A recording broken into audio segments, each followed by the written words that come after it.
히로시마의 원자폭탄이 투하된 사건은 인간의 행동과 그에 따른 결과를 철학적으로 분석하는 데 있어 심오한 주제를 제공합니다. 이 사건은 윤리, 도덕, 정치 철학 등 여러 측면에서 인간의 본성과 행위에 대한 깊은 성찰을 요구합니다. 먼저 도덕적 책임과 정당화의 문제입니다. 히로시마의 원자폭탄을 투하한 결정은 수십만 명의 민간인 희생을 초래했으며, 이는 전쟁 중이었더라도 도덕적으로 정당화될 수 있는가에 대한 중요한 질문을 던집니다. 칸트주의적 윤리관에서 보면 인간은 결코 수단으로 취급되어서는 안 되며, 원자폭탄 투하는 사람들을 단순히 전쟁 승리를 위한 수단으로 취급한 것으로 해석될 수 있습니다.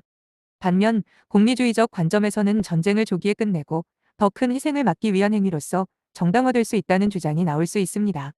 하지만 이러한 정당화가 과연 그 대규모 살상을 도덕적으로 용납할 수 있게 만드는지에 대한 논란은 여전히 존재합니다.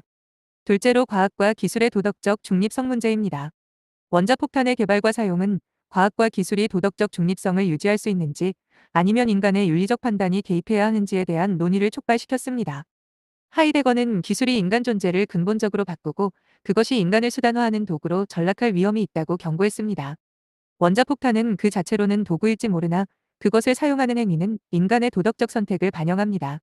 과학이 인간의 통제에서 벗어날 때 그 결과는 파괴적일 수 있으며, 이는 인간의 기술적 합리성이 도덕적 판단 없이 독립적으로 존재할 수 있는지에 대한 근본적인 질문을 제기합니다.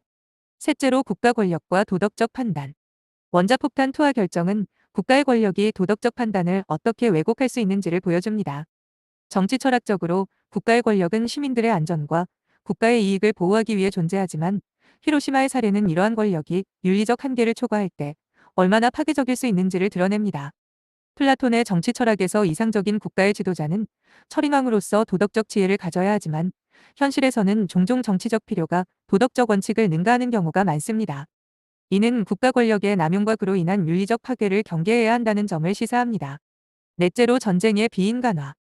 히로시마 원폭 투하는 전쟁이 인간을 비인간화하는 과정의 절정을 상징합니다. 레비나스의 윤리학에서 타자와의 관계는 윤리적 책임의 기초를 이룹니다. 그러나 전쟁은 적을 비인격화하고 그들의 고통과 죽음을 도구적으로 바라보게 만듭니다. 히로시마의 민간인 희생은 전쟁이 인간성을 어떻게 파괴할 수 있는지, 그리고 인간의 생명이 어떻게 수치나 통계로 환원될 수 있는지를 극명하게 보여줍니다. 이는 인간의 도덕적 상상력이 전쟁에서 어떻게 마비될 수 있는지를 드러내는 비극적 사례입니다. 다섯째, 인간 본성에 대한 회의와 성찰. 히로시마 사건은 인간 본성에 대한 깊은 회의와 성찰을 요구합니다. 인간은 이성을 통해 엄청난 기술적 진보를 이루어냈지만, 그 기술이 파괴와 죽음으로 이어질 때 인간의 본성이 과연 선한 것인지에 대한 질문이 제기됩니다. 호비스는 인간이 본성적으로 이기적이며, 이는 무정부 상태에서 만인에 대한 투쟁으로 이어진다고 보았습니다. 반면 루소는 인간이 본래 선하며 사회적 불평등과 타락이 인간을 악으로 이끈다고 주장했습니다.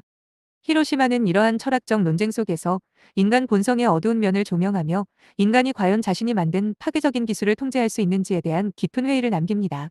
결론적으로 히로시마 원자폭탄 투하는 단순히 전쟁의 한 장면이 아니라 인간의 윤리적 선택, 기술적 발전, 그리고 권력의 사용이 어떻게 결합되어 파괴적인 결과를 초래할 수 있는지를 보여주는 중요한 철학적 사례입니다.